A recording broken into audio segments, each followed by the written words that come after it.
You ask Tiger to solve. This deals with linear equations with one unknown. The final result is x equals 5. Let's solve it step by step.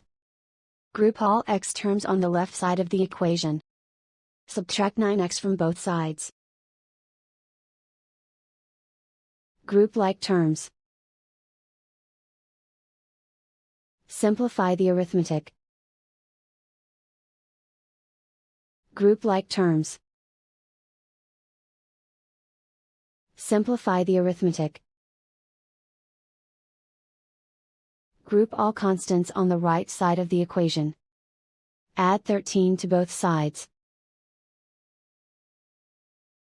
Simplify the arithmetic.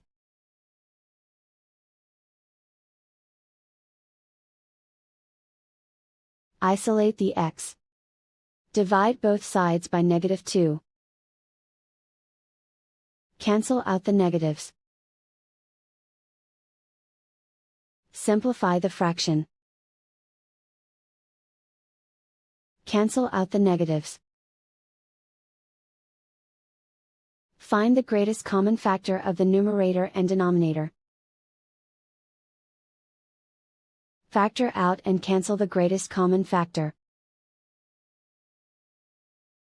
And so the final result is x equals 5.